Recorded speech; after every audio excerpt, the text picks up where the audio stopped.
Vous écoutez un podcast de EJR Radio, la radio pour tous.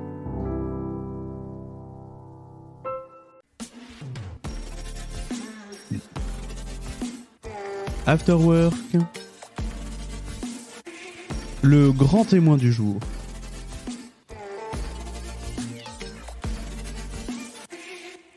Et oui, nous sommes sur EJR Radio, merci d'être avec nous pour notre grand témoin du jour. Et aujourd'hui, notre grand témoin du jour, j'ai envie de dire, il est comme à la maison, il est chez lui et on est ravis de l'avoir avec nous. C'est le pasteur Jean-Luc Crémer. Jean-Luc, bonjour et bienvenue sur EJR Radio.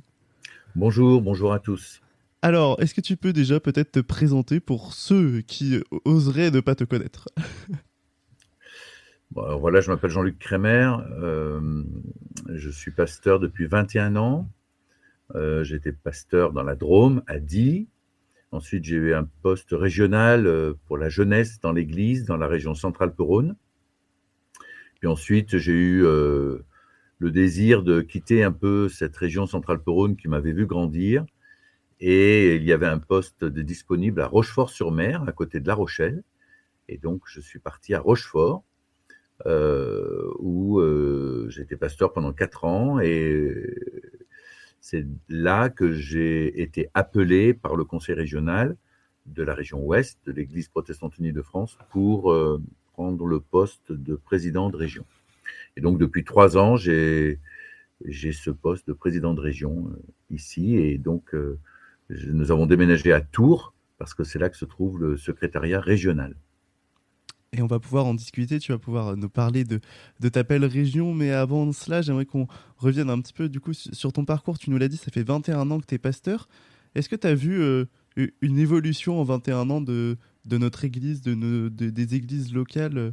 Comment tu analyserais ces 21 ans de pastorat ? Alors bon, ça c'est une grande question. En 21 ans, les choses ont beaucoup changé parce que les gens ont changé. Aujourd'hui, dans les églises locales, on va dire des couples ou des familles qui sont traditionnellement protestants et qui vont à l'église le dimanche, eh bien, il y en a de moins en moins. Les enfants de ceux qui allaient à l'église il y a 20 ans ne vont pas, eux, forcément à l'église.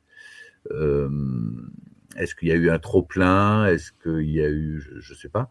Aujourd'hui, on n'est pas du tout obligé d'aller à l'église pour exister. Il y a plein d'autres lieux où on peut trouver de la joie et le plaisir de vivre et d'exister. Je dirais qu'aujourd'hui, les protestants de souche ou de toujours, dans une communauté, ils sont de moins en moins nombreux et nos communautés s'enrichissent de personnes qui découvrent le protestantisme, découvrent la foi, se posent beaucoup de questions sur eux, sur la vie, sur la mort, sur le sens de la vie. Alors je ne dis pas qu'il n'y avait pas des personnes qui se posaient ces questions-là il y a 20 ans ou plus, mais je dirais qu'aujourd'hui, notre Église, elle s'enrichit quand même de beaucoup. Je dirais, le nombre de présidents de conseil presbytéral, par exemple, qui n'est pas d'origine protestante et qui, il y a 15 ou 20 ans, ne savait pas ce que c'était que le protestantisme, il y en a de plus en plus. Donc c'est un exemple très concret qui montre que notre Église évolue, bouge, change, et c'est bien parce que de bouger et de changer, ça montre que l'on vit. Évidemment, bien sûr, et puis on peut aussi peut-être se dire que voilà, nos églises sont en mouvement, et finalement, c'est peut-être réjouissant aussi de se dire qu'on ne reste pas bloqué comme il y a 20 ans.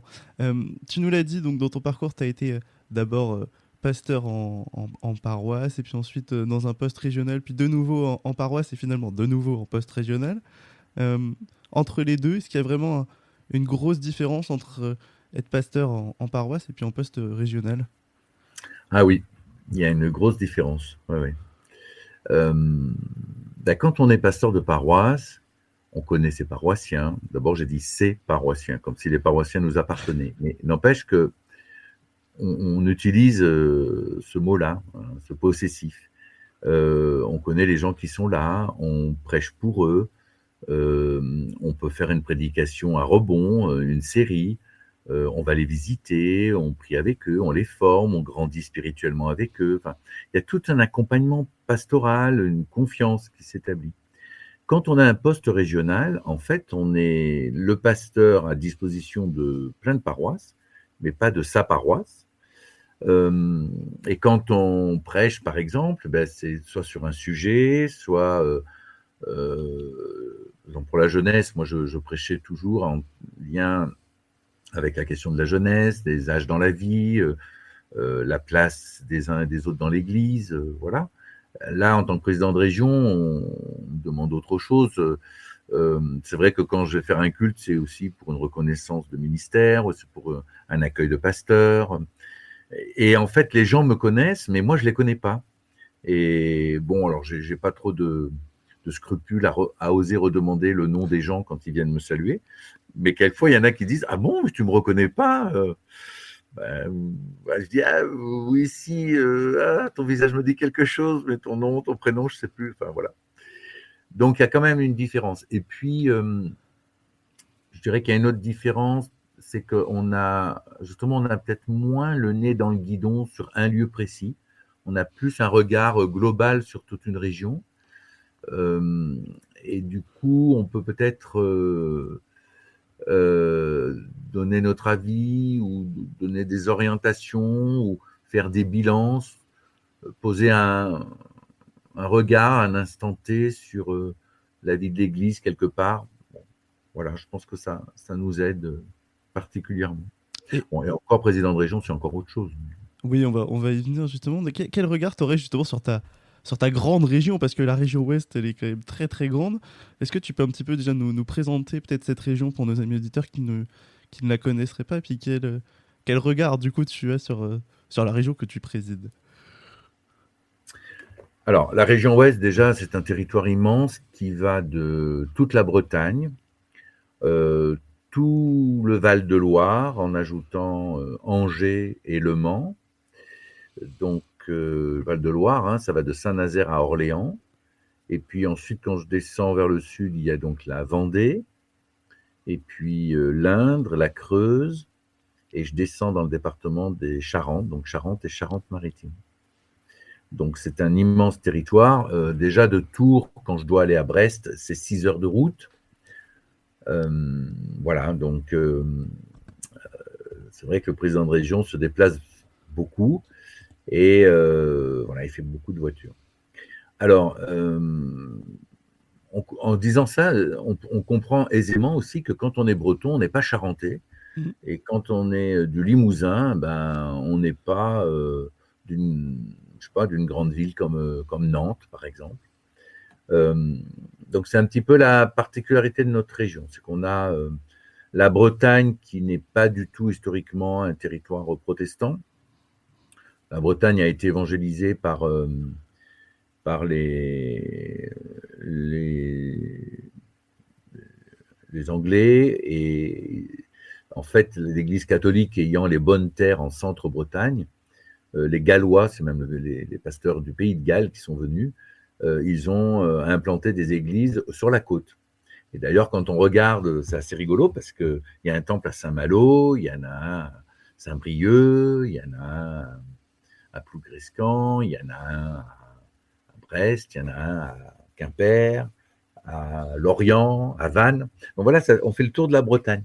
Mhm. Euh, Après, donc il n'y a pas du tout de territoire protestant là. La Vendée, c'est quand même connu pour le catholicisme, mais en Vendée, il y a des poches protestantes. Ça c'est très drôle, comme ça, des petits territoires, comme Montcoutan, le Bocage vendéen, tout d'un coup, comme ça, une poche protestante. Et puis la Charente et la Charente-Maritime sont plutôt des territoires protestants. Le grand public connaît La Rochelle, le siège de La Rochelle. Voilà, les protestants, avec l'aide des Anglais, qui ont résisté au roi de France, voilà, le siège de La Rochelle. Et puis, ces protestants, lors des persécutions, qui se sont réfugiés dans les marécages. Et les marécages, ils étaient où? Eh ben, ils étaient entre La Rochelle et Royan, là, de l'autre côté de la Charente, où il y a plein de marécages. Et là, les soldats du roi, ils n'allaient pas trop parce qu'ils sont embourbés avec leurs chevaux. Mais n'empêche que dans ces villages de la Tremblade, de Marennes d'Oléron, il y a des temples partout, partout, dans tous les petits villages. Et puis, on a l'Indre et la Creuse, avec la Creuse qui n'a pas un seul temple. L'Indre, c'est Châteauroux, voilà, il y a un temple à Châteauroux, un autre au Blanc. Voilà, donc c'est une région assez particulière pour ça. Mais du coup, un peu comme dans toute la France où on voit les territoires traditionnels protestants qui ont beaucoup plus de difficultés à rebondir pour être une église vivante aujourd'hui, on voit plutôt ils perdent des personnes, enfin c'est plus difficile. Eh bien, en région ouest, on a des lieux comme ça, mais on en a peu. Et par exemple, en Bretagne, les paroisses grandissent en Bretagne. Beaucoup de paroisses étaient avec des postes à mi-temps aujourd'hui, à part Saint-Malo, mais elles sont toutes à plein temps. Il y a des paroisses comme Vannes où on a inauguré un temple l'année dernière de 100 places et il est déjà trop petit. Donc, alors il y a différentes explications. D'abord, beaucoup de retraités viennent en Bretagne. Après la pandémie, beaucoup de gens sont venus s'installer en Bretagne dans leur maison de vacances ou ont acheté des maisons en Bretagne. Et parmi toutes ces personnes, il y a des protestants ou des gens intéressés. Et voilà pourquoi ces paroisses grandissent.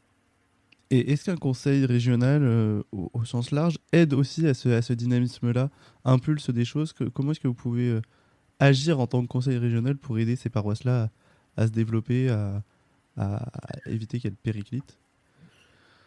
Alors, en fait, l'évangélisation a quand même une assez longue histoire dans la région ouest, parce que mes prédécesseurs ont déjà beaucoup travaillé dans ce sens-là pour ouvrir les paroisses à ces questions d'évangélisation, d'ouverture des communautés, s'ouvrir sur les autres, et d'orienter le projet de vie des paroisses sur dire l'évangile à ceux qui ne le connaissent pas. Je dirais ça comme ça. Donc moi, je suis entré dans la suite de mes prédécesseurs et le conseil régional aussi, mais dans le conseil régional actuel, il y a des personnes qui sont là depuis plusieurs années et qui sont donc à l'initiative de cette dynamique. Alors nous, dans la région ouest, d'abord on accompagne les paroisses quand elles réfléchissent à leur projet de vie. Vraiment, on les incite à réfléchir qu'est-ce qu'elles font pour les autres, comment elles s'ouvrent aux autres.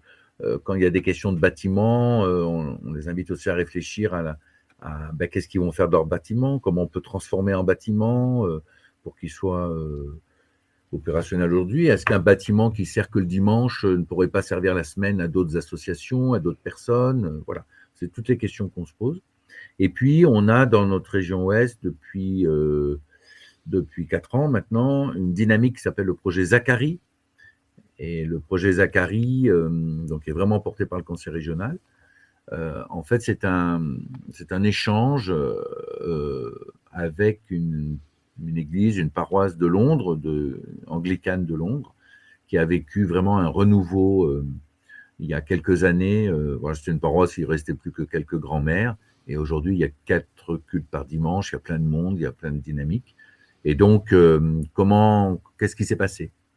Et donc, le projet Zacharie, on accompagne avec l'aide financière de l'Union nationale aussi, de notre Église. On accompagne des délégations de paroisses à se rendre à Londres et de vivre 3-4 jours, 5 jours avec les Londoniens, de prier avec eux, de partager avec eux, de leur poser des questions, de voir comment les choses se vivent à Londres. Alors, il ne s'agit absolument pas de faire un copier-coller, parce que ce qui est anglo-saxon, c'est pas franco-français, quoi. Parce que eux, ils boivent du thé à la fin de chaque culte. Bon, nous, je sais pas si on aimerait boire du thé après chaque culte. Bon, voilà, c'est un exemple plutôt que je donne café, comme je ça. pense. Plutôt du café, ouais. Mais bon, c'est plutôt voir comment, dans le fond, les choses se sont mises en place. Parce qu'en France, il y a plein d'idées, les paroisses ont plein d'idées, mais moi, je dirais que c'est comment la prière a à nouveau pris une première place dans un conseil presbytéral, dans les responsables d'église et entre les pasteurs. Et je vois que nous avons déjà 7 paroisses qui sont allées à Londres depuis 3 ans, là, Ça a mis un peu de temps à démarrer parce qu'il y avait la pandémie, on ne pouvait pas voyager, donc voilà, ça a été en stand-by pendant quelques temps. Et donc les 7 paroisses qui y sont allées, je vois, c'est ça qui les interpelle, qui les surprennent. Et, et du coup, quand ils reviennent en France, c'est pour ça aussi qu'on veut qu'ils soient au moins 7, parce que quand ils reviennent en France dans leur paroisse, qu'ils puissent ensemble porter, partager, et puis continuer à se réunir et prier ensemble pour qu'il y ait une dynamique et une ouverture de leur communauté. Ça veut dire que dans les expériences, peut-être toi que tu as pu avoir aussi en tant que pasteur de paroisse, nos paroisses sont peut-être des fois trop dans le trop pris dans ce qu'il faut faire, gérer les bâtiments, gérer les choses et mettre plus vraiment la prière ou les temps comme ça au centre dans les conseils presbytéraux. C'est pour ça qu'on met des choses en place comme ça aussi. Alors, il ne faut pas me faire dire ce que je n'ai pas dit, hein, parce qu'on pourrait croire que les conseillers presbytéraux ne prient pas, ne lisent pas la Bible ensemble, etc. Mais en tous les cas, je pense que c'est pour donner une dimension première à la prière, à la lecture de la Bible ensemble.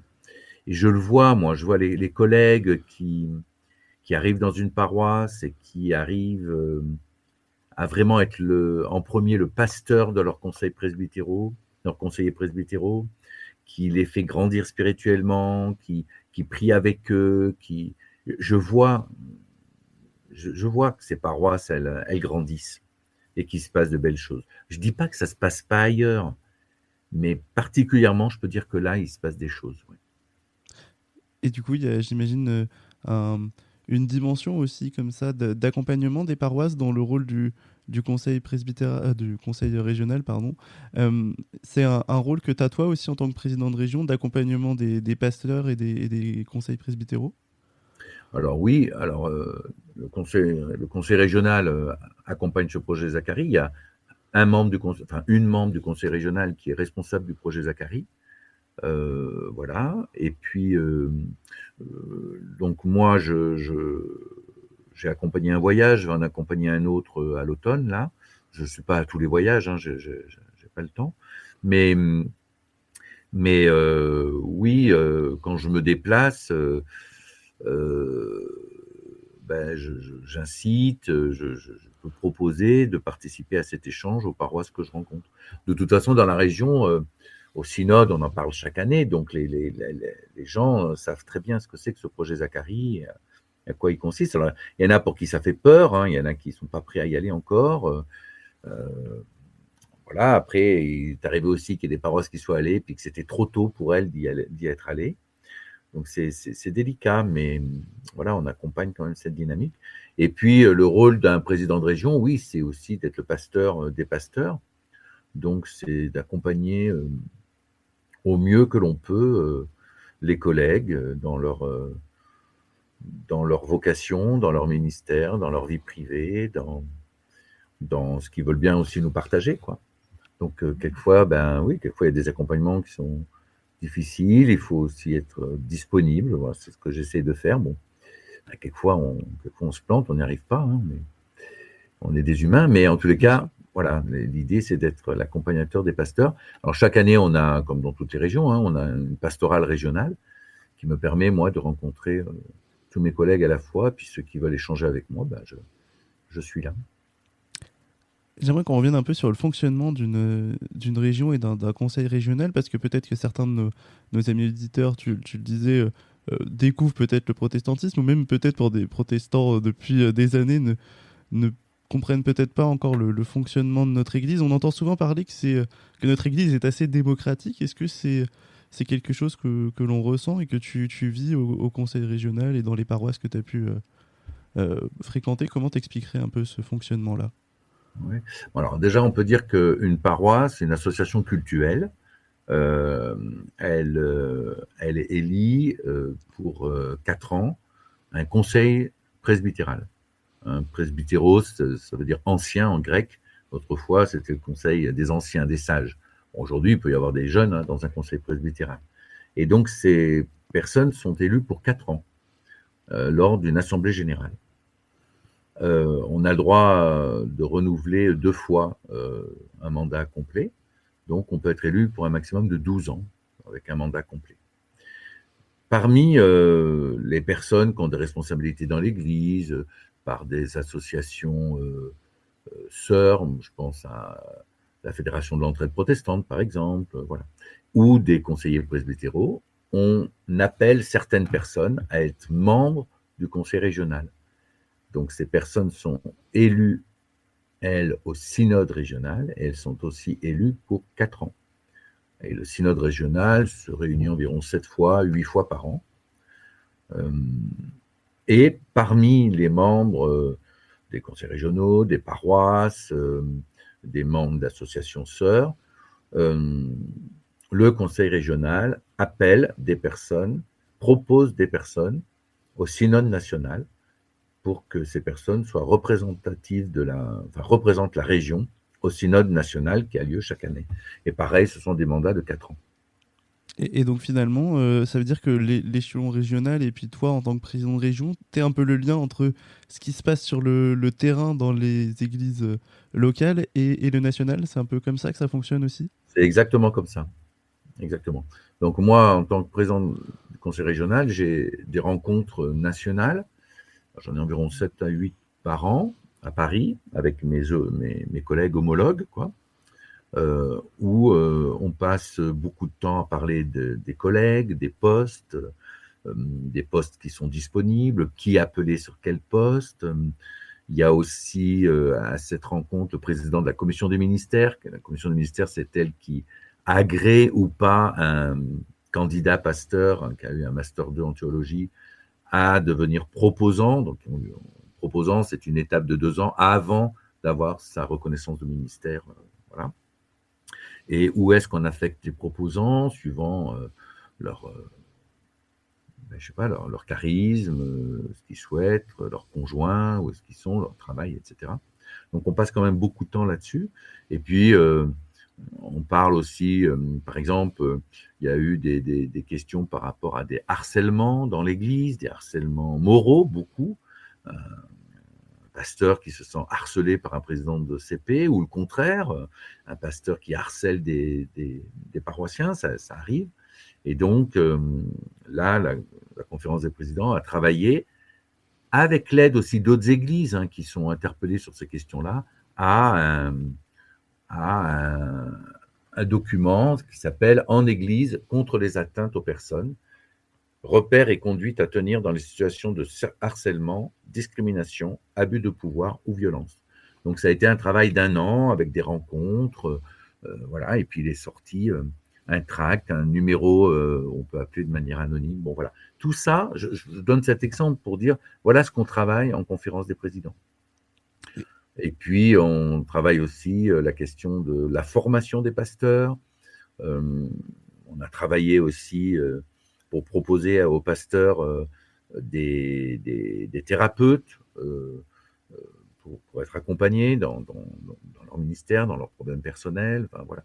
Donc il y a tout un travail. Et donc, ce travail que nous faisons en conférence de présidents, ben, évidemment, moi, je le partage en région euh, avec mes collègues.